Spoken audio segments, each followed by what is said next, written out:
How's everybody doing? Y'all think I'm beating a dead horse with this Stihl Ultra stuff, but I have a unique situation. I've got a customer that's new to me that was referred to by one of my other customers. I've got 7 saws here. This is just end of the year. Need some maintenance, got some banged up, beat up parts need to be replaced, wear and tear, service, check them out, do you think? So I've got basically the entire Stihl product line of pro saws here on the bench today.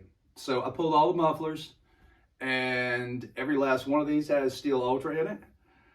And let's see. And I think this is a good range. You know, you've got, a more experienced guy running a climbing saw. You got some ground guys running 261s and 362s. You got some more experienced guys that are running the bigger saws for felling and bucking. And let's just take a look. We'll cut to the chase. So let me grab my flashlight real quick. Now, some of this is good. Some of this is bad. But this is just one tree company. You got a climbing saw.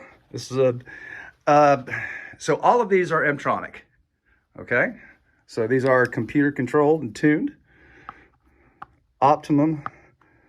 So it's kind of hard to see. Here, let me zoom in just a little bit more. Eke in here. And this one looks fantastic. We've got a nice shiny piston. We don't have any horribly excessive carbon buildup in the port. Still see the machining rings. And this is a version 2 M-tronic. So this saw is at least a couple, like 3 years old, maybe. 2, maybe 3. I got a 261. Actually, I got a pair of 261s. So this is kind of like a longer term. So this 261 is relatively new, sticker still on the front, low hour unit. This one right here next to it is a little higher hour unit. Look in here, piston looks good. Got some carbon buildup on the inside, but nothing to worry about. Everything looks pretty good. We're not gonna pull the top ends on these. And look at the crankcase. But I mean, you can tell.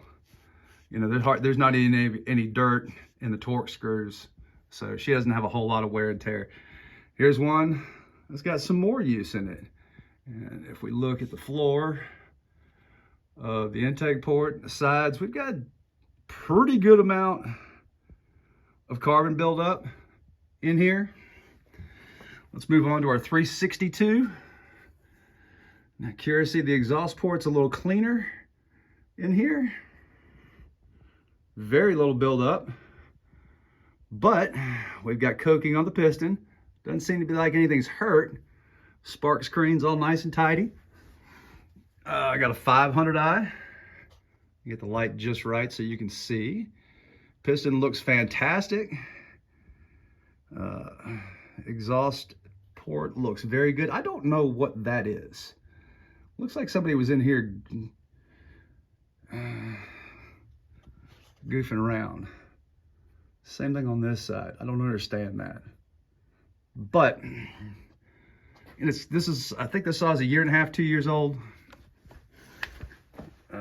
It's well used. Bumps, scrapes. And I've got 661s here.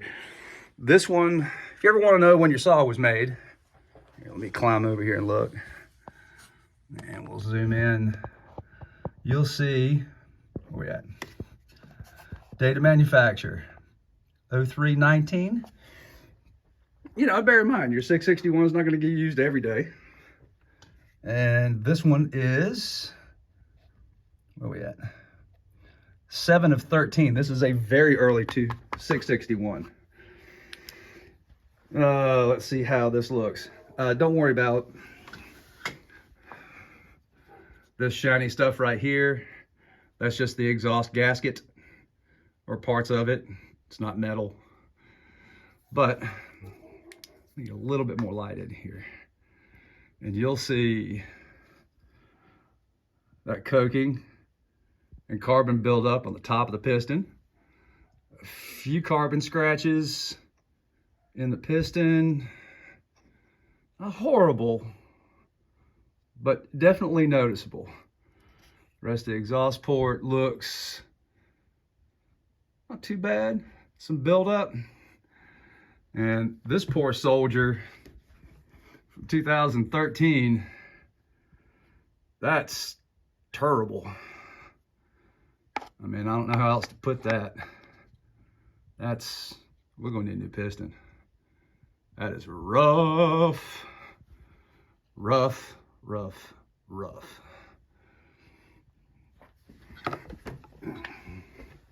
So,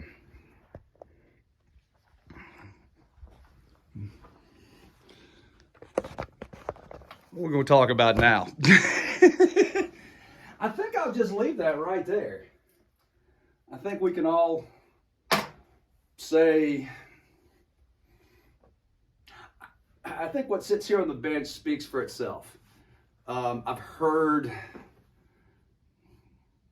some of the response from the Stihl guys where you're not running it right. And this even comes from the reps. And this is why when we talk about JASO rated oils, so Japanese Automotive Society of whatever, the motorcycle guys, motorcycle manufacturers, I think back in the 80s said, you know, we need some kind of rating system for two-stroke oils because there really wasn't any. You know, we have API and that's been around for a long time. So as we introduced turbo cars in the 80s and, you know, that the letter corresponds as our oils get better and better and better, at least they're to a standard of testing. So that's what JASO does for two-stroke oils. Only ratings that are out there now are FB, FC, and FD. So FB is going to be an exceptional lubricant. Stihl Ultra is an ester-based oil. But most of the ester-based oils need to have some kind of detergent package. And here's, again, I said this in my last video or one beforehand. I don't understand why. So if anybody knows somebody with Stihl and RD, have them look at this and explain why we haven't got a more modern oil. Ultra's been out for, I don't know, 15 years? Maybe less, maybe more. I mean, that's a ballpark number. You know, Stihl leads the way in a lot of things. You know, first ever fuel injected saw, magnesium piston in the 400. You know, cool stuff. Husqvarna, their old school XP professional oil was a lower rated oil. They came out with XP Plus and it has the FD. Hey, there it is. There.